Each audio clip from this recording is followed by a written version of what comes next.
Bonjour et bienvenue sur VAP TV. Bruce Maëlé, bonjour. Bonjour, merci. Nous revenons donc sur la dernière émission qui concernait la jeunesse. Des questions ont été posées en ce qui concerne la difficulté pour les jeunes à se munir de cartes nationales d'identité ainsi que des cartes d'électeurs. Que pouvez-vous déjà nous dire à ce sujet? Les jeunes qui ne sont pas en mesure, il y a plusieurs raisons. Il y a des raisons techniques. Les jeunes qui ne sont pas en mesure d'obtenir leur carte d'identité nationale, pour la plupart n'ont pas d'acte de naissance, donc ne peuvent pas établir un certificat de nationalité, d'une part. D'une autre part, la carte d'identité coûte un certain montant.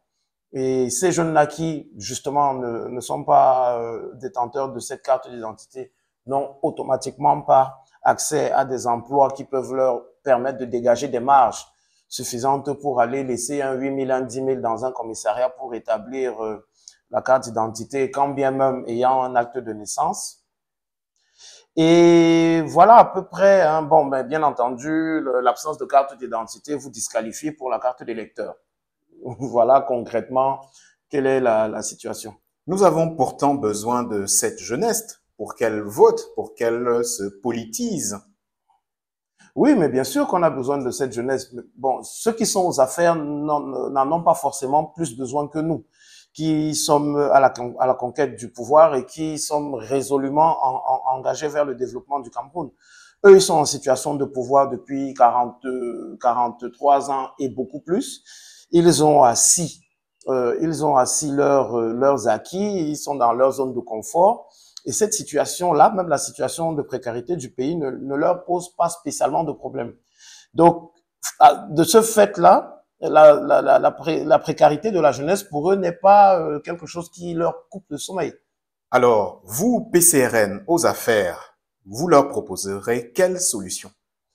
Mais nous avons des solutions évidentes, des solutions logiques hein, pour tout pays dans notre situation qui souhaiterait se développer. Déjà, organiser l'état civil de sorte que tous les Camerounais, les jeunes Camerounais aient un acte de naissance qui soit identifiable et identifié, qu'ils aient leur carte nationale d'identité. Et pour cela, il faut renationaliser le processus de la carte nationale d'identité. On en parle dans l'ouvrage au chapitre 4. Nous ne pouvons pas nous permettre de confier ce type de procédé-là à des étrangers. Avons-nous ces compétences-là? Mais bien sûr que nous avons ces compétences. Évidemment que nous avons ces compétences. C'est pas une question de compétences. C'est une question de bisbille entre petits copains. Ça n'a jamais été une question de compétences. L'État du Cameroun n'a jamais dit qu'on allait voir ailleurs parce que nous, on ne pouvait pas le faire. Donc, on a la compétence et nous, au PCRN, nous nous engageons à le faire. Nous allons, et c'est ce qui va nous permettre de rendre même gratuite la carte nationale d'identité. Parce qu'il y a beaucoup de pays, il faut le savoir, qui donnent la carte d'identité gratuitement à leurs citoyens. Comment vous voulez avoir une jeunesse sur laquelle vous voulez compter pour développer le Cameroun et cette jeunesse-là, vous l'empêchez d'être une jeunesse citoyenne. C'est un peu un non-sens. Donc, si nous avons besoin de cette jeunesse, si nous considérons que cette jeunesse est le bras ouvrier, le bras armé de notre pays, ben, de notre point de vue, il est impérieux que l'État prenne des dispositions pour mettre cette jeunesse en situation de citoyenneté. Les élections, c'est pour octobre 2025. Vous ne serez pas encore aux affaires. Que dites-vous donc à la jeunesse par rapport à cette échéance? Ben, notre message à la jeunesse est clair. Hein. Nous leur demandons d'identifier, de faire ce petit travail d'identification des personnes qui se mobilisent pour elles. Dès le départ, et ça nous a même créé des problèmes vis-à-vis de nos concurrents. Dès le départ, nous nous sommes toujours positionnés, nous nous sommes très rapidement positionnés en faveur de la jeunesse. Non pas que les doyens et les seniors ne bénéficient pas de notre regard, de notre appui. Non, bien au contraire. Mais nous estimons que la jeunesse est le pan de la société le plus fragile. Et qui, s'il est bien encadré, peut être le pan de la société le plus puissant. C'est pour ça que nous pensons logiquement que il faut se concentrer sur la jeunesse. Il faut protéger la jeunesse, le Cameroun qui protège, Il faut libérer les énergies de la jeunesse. Parce que c'est la jeunesse qui peut développer le Cameroun.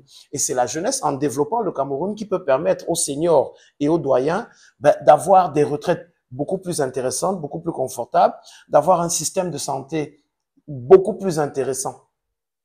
Bien. Toujours pour répondre aux questions des internautes, il y a la problématique de l'emploi des jeunes, de la formation des jeunes. Et un métier a été mis en lumière, le métier de mototaximan. Que pensez-vous de ce métier auquel est confrontée notre jeunesse? Le métier de mototaximan est un métier en plan B qui est intervenu face à l'échec du transport urbain de masse dans les grandes métropoles de la ville. Et il faut le regretter parce que c'est un métier qui, bien organisé, fait vivre son homme. Mais aujourd'hui, le métier de mototaximan est un métier devenu dangereux. Moi, je pense qu'il faut protéger ce métier-là, qui est un métier noble, comme tous les métiers. Il n'y a pas de sot métier. Mais c'est un métier dans lequel tout le monde s'est engouffré parce que c'est un métier qui génère, le transport génère de l'argent. C'est un fait, on va pas revenir là-dessus. Donc, on ne peut pas reprocher aux gens de s'être engouffrés dans cette désorganisation du transport urbain. Et malheureusement, tout le monde s'y est engouffré, des gens qualifiés ou pas, à la conduite. Parce que malheureusement aussi, nous avons des gens surqualifiés pour la moto. Surqualifiés, on ne sait pas. Il y a beaucoup de doctorants, il y a beaucoup de surdiplômés qui se retrouvent en train de faire de la moto, faute de perspective. Non, nous pensons que le métier de mototaximan doit être encadré, mais nous considérons que c'est un gâchis. C'est vraiment un gâchis de voir toute la jeunesse camerounaise en faute de perspective, se lancer dans la moto pour survivre. Le Cameroun est un pays en construction. C'est pas avec la moto-taxi qu'on va construire ce pays. Or, en termes de propositions, je vais peut-être enchaîner un peu sur la question que j'ai peut-être devinée. Nous voulons faire sortir le plus gros des troupes de l'univers des mototaxis pour construire le Cameroun. Le Cameroun est un pays à construire. Les villes sont à construire. Les villages sont à construire. À part Douala, Yaoundé, quelques grandes villes, le Cameroun est à construire. Et nous avons besoin de cette jeunesse-là pour construire. C'est pour ça qu'il faut former cette jeunesse-là à la construction de ce pays. Et tous les corps de métier sont sollicités. Tous les corps de métier sont sollicités. Donc, nous allons résolument vers cela. Et c'est le message que nous adressons à la jeunesse camerounaise en leur disant que le Cameroun a les moyens de vous donner de l'emploi. C'est une volonté politique. Il faut juste vous orienter, il faut juste orienter votre vote vers des gens qui sont résolument engagés à vous donner de l'emploi et de l'emploi décent. Nous allons terminer cette émission en remerciant tous les internautes d'être de plus en plus nombreux à nous suivre.